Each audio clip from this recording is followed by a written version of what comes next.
Selamat pagi teman-teman. Saat ini kita sekarang berada di edisi ke-12. Saat teduh Perkitab kita didasarkan pada Kejadian 4 ayat 16 sampai 26. Mari kita simak pembacaannya. Lalu Kain pergi dari hadapan Tuhan dan ia menetap di tanah Nod, di sebelah timur Eden. Kain bersetubuh dengan istrinya dan mengandunglah perempuan itu, lalu melahirkan Henok.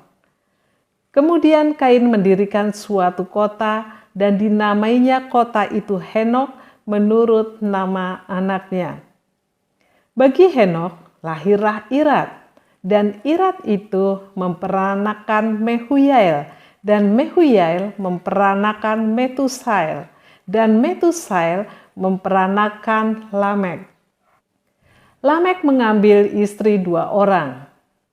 Yang satu namanya Ada, yang lain Zila. Ada itu melahirkan Jabal. Dialah yang menjadi bapa orang yang diam dalam kemah dan memelihara ternak. Nama adiknya ialah Yubal. Dialah yang menjadi bapa semua orang yang memainkan kecapi dan suling. Zila juga melahirkan anak, yakni Tubal Kain, bapa semua tukang tembaga dan tukang besi. Adik perempuan Tubal Kain ialah Naamah. Berkatalah Lamek pada kedua istrinya itu, Ada dan Zila, dengarkanlah suaraku, hai istri-istri Lamek, pasanglah telingamu kepada perkataanku ini.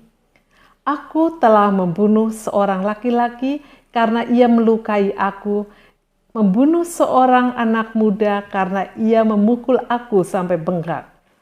Sebab jika Kain harus dibalaskan 7 kali lipat, maka Lamek 77 kali lipat. Adam bersetubuh pula dengan istrinya. Lalu perempuan itu melahirkan seorang anak laki-laki dan menamainya Set, sebab katanya, Allah telah mengaruniakan kepadaku anak yang lain sebagai ganti Habel, sebab Kain telah membunuhnya.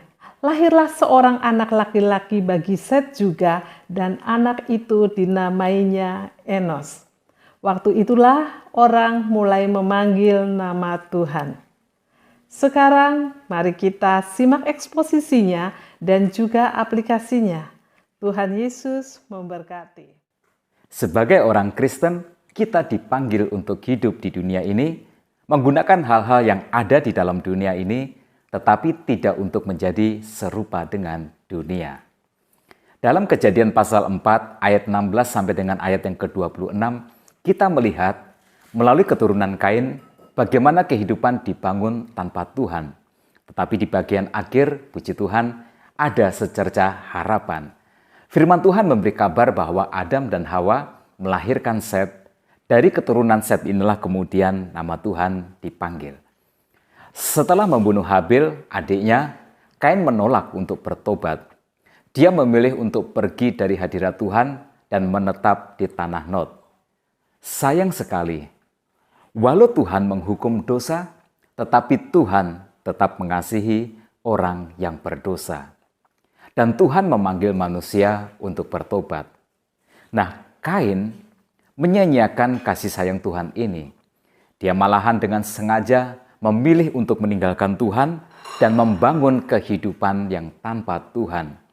Inilah mengapa dikatakan kehidupan Kain dan keturunannya tanpa Tuhan. Tuhan memberitahu Kain bahwa dia akan menjadi pengembara karena membunuh Habil. Tetapi Kain tidak menaati ketetapan Tuhan ini. Dia membangun sebuah kota. Jelas Kain merasa tidak aman hidup sebagai pengembara. Dia dikejar oleh rasa takut menjadi korban kejahatan seperti yang dia lakukan kepada Habil. Kain berupaya untuk melindungi diri, maka dia membangun kota. Membangun kota bagi Kain juga merupakan upayanya untuk melindungi diri dari kejaran Tuhan. Sebab Tuhan tentulah menginginkan pertobatan Kain. Tetapi Kain tidak mengenal konsep bertobat. Dia mau membangun kehidupannya berdasarkan kemampuan dan kekuatannya sendiri. Kota yang dibangun Kain diberi nama dengan nama anaknya Henokh. Allah menyatakan bahwa hukuman dosa ialah kematian. Kain membuat sebuah perlawanan. Dia ingin membuktikan kepada Tuhan bahwa namanya akan tetap abadi, yaitu melalui keturunannya. Oleh sebab itu, kota yang dia dirikan, dia namai dengan nama Henokh anaknya. Sebenarnya, Tuhan berjanji untuk melindungi Kain. Kain tidak boleh terbunuh. Dia harus tetap hidup untuk bertobat.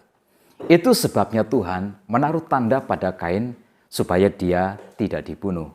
Bahkan Tuhan mengultimatum siapapun yang berpikiran untuk membunuh Kain akan dibalaskan kepadanya 7 kali lipat.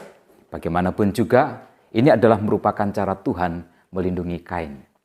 Tetapi Kain tidak ingin perlindungan Tuhan. Dia merasa bisa melindungi dirinya sendiri.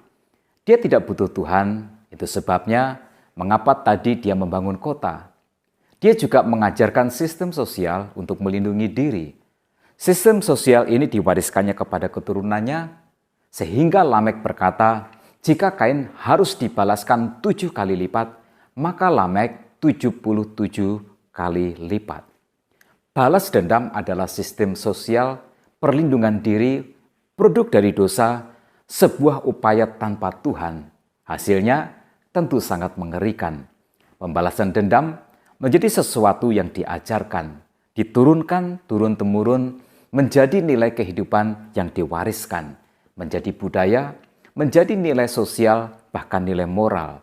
Sampai hari ini, balas dendam menjadi pola berpikir yang kita bisa temui pada hampir semua orang.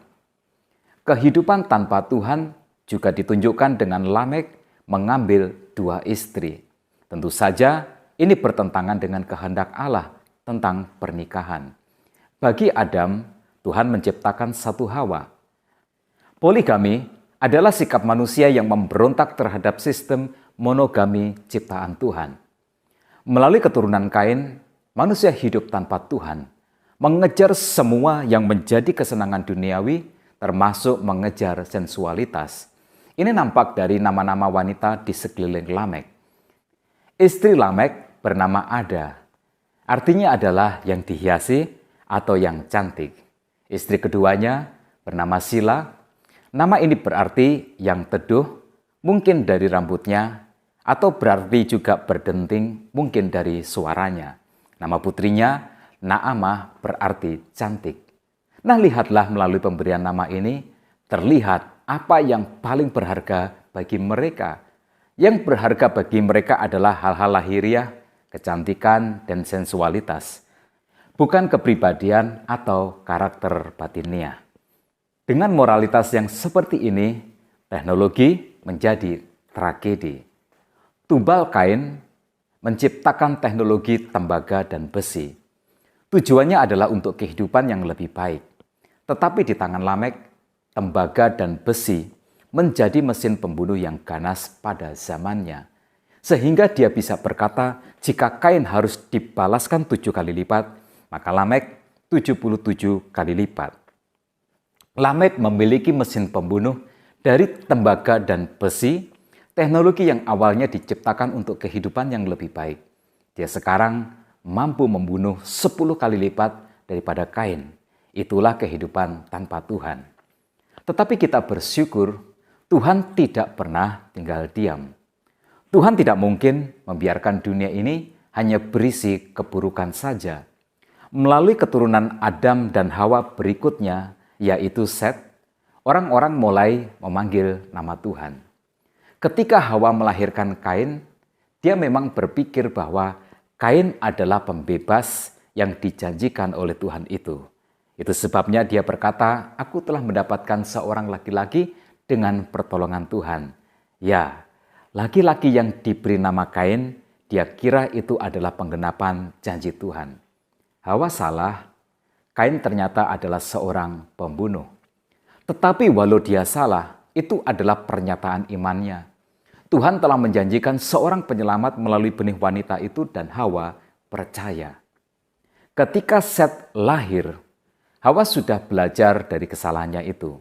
Dia berkata, Allah telah mengaruniakan kepadaku anak yang lain sebagai ganti Habil sebab Kain telah membunuhnya. Hawa memiliki harapan lagi. Melalui Set, ia membangun harapan yang baru. Walau tidak disebut, sangat mungkin Adam dan Hawa mengajarkan nilai-nilai iman kepada Set. Set memiliki anak dan menamainya Enos. Di zaman Alkitab, nama itu adalah penting. Nama bukan sekedar nama. Enos artinya manusia yang fana. Fana berarti lemah. Apakah kita bisa melihat perbedaan tentang pemberian nama ini? Lamek meletakkan sikap dan kesombongannya pada nama keturunannya. Dengan itu, semua bisa dicapai tanpa Tuhan. Tetapi Adam dan Hawa sudah belajar banyak dari pengalaman pahit mereka. Mereka tidak dapat hidup tanpa Tuhan. Manusia tidak cukup kuat untuk hidup tanpa Tuhan. Mereka tidak dapat meninggalkan Tuhan, maka nama Enos, manusia yang fana, adalah pernyataan sikap tentang kehidupan ini. Hidup harus dijalani bersama dengan Tuhan. Maka sejak lahirnya Enos itulah orang memanggil nama Tuhan. Sekarang, apakah aplikasi kebenaran ini bagi kita? Percayalah, kita tidak cukup kuat tanpa Tuhan. Lawan kita bukan kehidupan ini, bukan alam semesta ini. Teknologi bisa diciptakan untuk menaklukkan sulitnya hidup ini. Semua bidang kehidupan sekarang sudah berteknologi. Kehidupan menjadi lebih mudah, dunia kerja, sekarang bahkan kita bisa bekerja dari rumah, menghasilkan uang dari rumah. Tetapi tidak ada teknologi yang bisa membunuh dosa dan menghilangkan kejahatan. Seiring dengan kemajuan teknologi, maju juga cara manusia menyebarkan dosa dan juga kejahatan. Karena itu, mari kita kembali kepada Tuhan. Bangunlah kehidupan ini bersama dengan Tuhan. Mari kita belajar mengakui kelemahan kita dan hidup bergantung kepada Tuhan. Tuhan Yesus memberkati kita semua.